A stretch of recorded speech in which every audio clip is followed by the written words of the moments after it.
In all honesty, I wasn't really planning on making yet another FIFA 22 video, but I have. FIFA 22 on Google Stadia. Is it any good? In the last video on FIFA 22 that I made, where I basically explain how awful it is and how it's despicable that the PC platform didn't get the next-gen version of FIFA 22, quite a few people in the comments mentioned the Google Stadia version is next-gen and that it was great and that I should definitely try it out. Someone even stated it played flawlessly, and that made me curious. So I decided to bite the bullet, as they say. I signed up to Google Stadia, which is £8.99 per month here in the UK, and pay out £60 for the game itself. Now, I'd like you to know right away that after about 2 or 3 hours, maybe 4 hours of playing it, I got a refund. Of course, this video explains why I asked for a refund.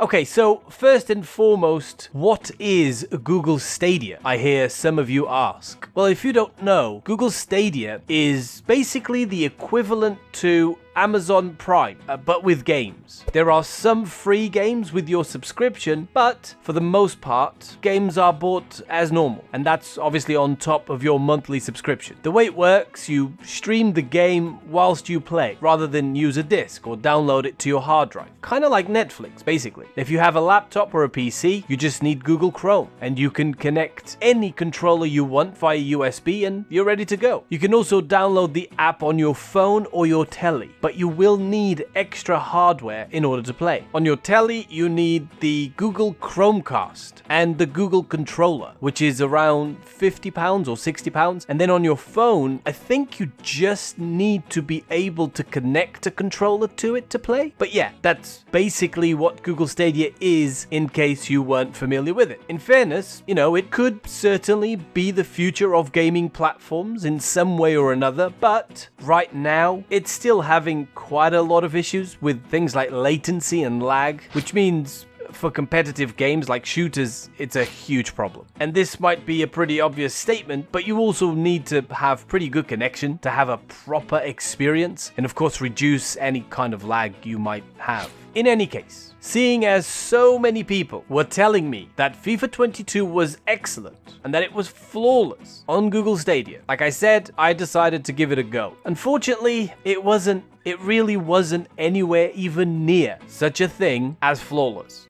The very first thing that hit me right between the eyes were the graphics. In this day and age, they just aren't good enough. In 1080p, it looks like a PS3 game. It's really pixelated. And although I didn't measure it, I'm pretty sure it was at 30 frames per second. It literally feels like a last-gen game. And that alone, for me, just doesn't work. My eyes just can't take it. I'm so used to 100, 120 frames per second. I mean, I was expecting the same level of graphics as a PC, and it never occurred to me that it would be any less than what a PC can achieve, especially when it's meant to be next gen. But yeah, I was definitely wrong on that one. As far as the game itself, I honestly didn't notice much, if any, difference when comparing the gameplay to the PC version. It literally felt like it was the same game. Being the next-gen version, of course, hypermotion is part of its core, but I just couldn't tell the difference. Maybe it was just really subtle, but I honestly could not tell the two versions apart.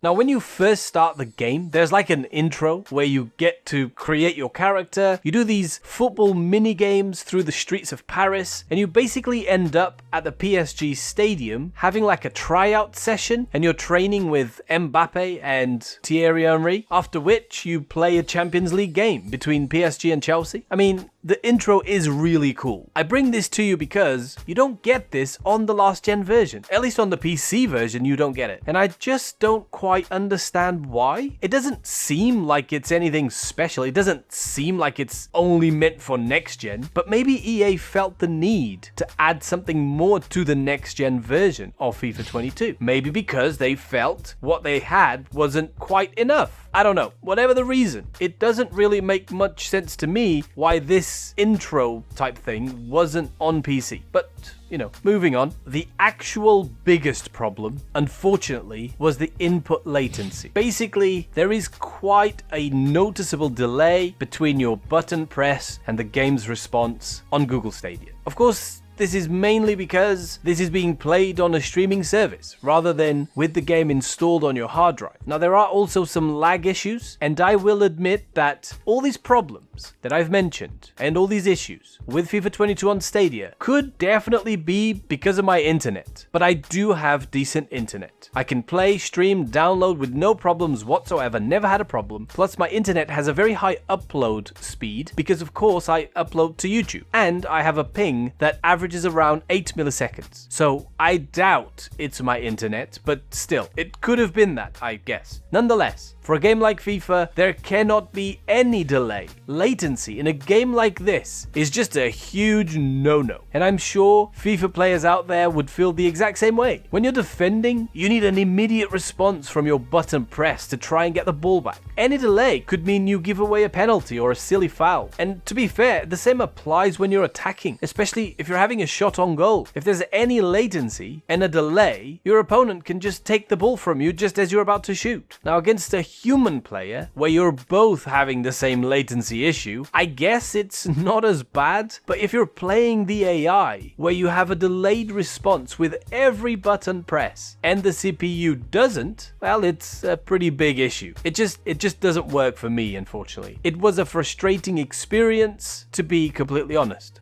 So in the end, because of all the issues, I just had to ask for a refund. I went on Twitter, and Google Stadia were great. I messaged them privately asking, how do I get my money back? How can I ask for a refund? And they were very prompt in giving me my money back. Basically, you can ask for a refund up to 14 days after purchase, as long as you haven't played more than 10 hours, I think it is. It's a really good policy because it lets you at least try and test out the games to see if there are any issues. And if there are issues, you can just get your money back, no questions asked. And just to be clear, Google Stadia is actually a really good service. Other games I played seemed to have much lower latency, or at least they weren't as noticeable. And for anyone that can't afford a new console or a PC, $8.99 is really very reasonable. And you'll get a whole bunch of free games like Hitman, Ark, Darksiders 2, Mafia 3, Control, and many others. I'd love to know if you've tried FIFA on Stadia, and I'd love to hear what you think of it. Leave me your comments. I also want to thank all you guys for watching this video. Like and subscribe if you want to, obviously. The channel is growing, and it's all because you guys are watching and engaging with my videos, so thank you very much. I'll be seeing you on the next one. Take care,